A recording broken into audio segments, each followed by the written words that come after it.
अरे अगर कोई फ्लटर डेवलपर है तो ये बात तो पक्की है। अलग अलग प्रोजेक्ट्स के लिए अलग अलग एसडी के वर्जन्स को मैनेज करना, ओहो हो कितना बड़ा सिरदर्द हो सकता है। तो आज ना हम इसी सिरदर्द की एक पक्की दवा के बारे में बात करने वाले हैं। एक बहुत ही जरूरी टूल, नाम है FVM। स्क्रीन पर ये जो एरर दिख रहा है ना, वर्जन सॉल्विंग फेल्ड, इसको देखकर कुछ याद आया? जानी पहचानी लग रही है ना? ये एक ऐसा सिरदर्द है जो लगभग हर फ्लटर डेवलपर को कभी न कभी झेलना पड़ता है। लेकिन अच्छी बात यह है कि आज हम देखेंगे कि इसे हमेशा हमेशा के लिए कैसे ठीक किया जाए। और यही तो असली सवाल है। सोचिए, एक फ्रीलांसर या एजेंसी डेवलपर होने के नाते जब कई क्लाइंट्स या पुराने प्रोजेक्ट्स पर एक साथ काम चल रहा होता है, तो हर प्रोजेक्ट की अपनी अलग फ्लटर एसडीके की जरूरत होती है। तो इन सबको एक साथ कैसे मैनेज किया जाए, कैसे संभालते हैं ये सब? तो चलिए देखते हैं कि आज हम क्या क्या जानने वाले हैं। सबसे पहले हम बात करेंगे एसडी के वर्जनिंग के सिरदर्द की। फिर हम मिलेंगे FVM से, जो हमारा सॉल्यूशन है। उसके बाद हम देखेंगे कि FVM की जरूरी टूल किट में क्या क्या है, मतलब कौन कौन सी कमांड्स हैं। फिर FVM को एक्शन में देखेंगे और आखिर में वो एक गोल्डन रूल जानेंगे, जिटनोर का, जो टीम के साथ काम करते हुए बहुत काम आएगा। तो ठीक है, शुरू करते हैं। सबसे पहले प्रॉब्लम की जड़ तक चलते हैं। ये एसडी के वर्जनिंग का सिरदर्द, मतलब आखिर ये है क्या भला, और क्यों FVM जैसे टूल की जरूरत आन पड़ी? देखिए, दिक्कत असल में यह है कि अगर सिस्टम पर सिर्फ एक ग्लोबल फ्लटर एसडीके रखा है तो क्या होगा? जो पुराना प्रोजेक्ट है वो शायद नए एसडीके पर काम ही ना करे, और जो नया प्रोजेक्ट है वो पुराने एसडीके पर बिल्कुल नहीं चलेगा, और नतीजा टकराव, बिल्ड फेलियर और बहुत सारा समय बर्बाद। और बस यहीं पर एंट्री होती है हमारी कहानी के हीरो की, FVM।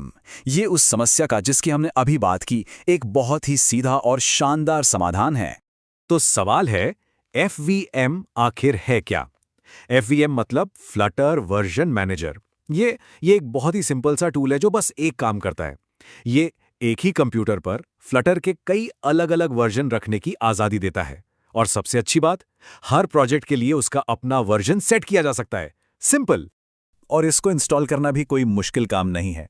बस FVM इंस्टॉल करना है और उसे अपने सिस्टम पाथ में जोड़ देना है। पूरी की पूरी इंस्टॉलेशन गाइड fvm.app पर दी हुई है, तो हम लोग अभी इंस्टॉलेशन की डिटेल्स में नहीं जाएंगे। अच्छा, तो अब चलते हैं सबसे प्रैक्टिकल हिस्से पर। चलिए खोलते हैं FVM की टूल किट और देखते हैं वो जरूरी कमांड्स जो इसे इस्तेमाल करते हुए रोजमर्रा के साथी बनने वाले हैं।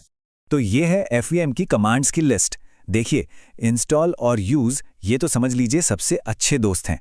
इनसे एसडीके वर्जन डाउनलोड होता है और प्रोजेक्ट के लिए सेट होता है।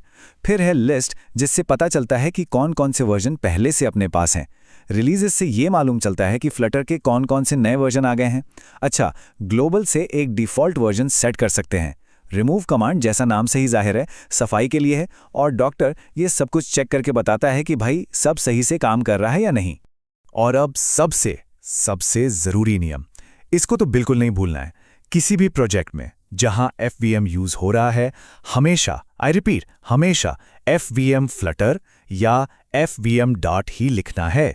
अगर गलती से भी सिर्फ फ्लटर लिख दिया तो सिस्टम सीधा ग्लोबल वर्जन उठा लेगा और हम लोग घूम फिर कर वहीं पहुंच जाएंगे जहां से शुरू किया था, मतलब एरर। ये बात इतनी जरूरी है कि इसको फिर से समझना जरूरी है। FVM जो है ना, वो एक प्रॉक्सी की तरह काम करता है, एक गेटकीपर की तरह। ये फ्लटर और डार्ट कमांड को पकड़ता है और उसे सही रास्ते पर, यानी प्रोजेक्ट के लिए जो एसडीके वर्जन सेट किया है, वहां तक पहुंचाता है। तो ये आदत डालनी ही पड़ेगी। चलो भाई, बहुत हुई थ्योरी, अब चलते हैं प्रैक्टिकल की तरफ। देखते हैं कि FVM को एक्शन में कैसे लाया जाता है, मतलब एक नया प्रोजेक्ट शुरू से कैसे सेटअप किया जाता है। ये बहुत ही आसान है, सिर्फ 3 स्टेप्स का खेल है। स्टेप 1, एक नया फोल्डर बनाइए और टर्मिनल में उसके अंदर चले जाइए। स्टेप 2, अब FVM यूज कमांड चलाकर FVM को बताइए कि इस प्रोजेक्ट के लिए फ्लटर का कौन सा वर्जन चाहिए। और step 3, FVM flutter create dot command चलाइए और बस उसी फोल्डर में प्रोजेक्ट तैयार। कितना सिंपल है। अब जैसे ही ये प्रोसेस पूरा होता है, प्रोजेक्ट फोल्डर में 2 नई चीजें अपने आप बन जाती हैं। एक फाइल जिसका नाम है .fvmrc और एक डायरेक्टरी जिसका नाम है .fvm। ये दोनों FVM के लिए बहुत बहुत जरूरी हैं, और यहीं से हमारा अगला और बहुत ही जरूरी पॉइंट शुरू होता है।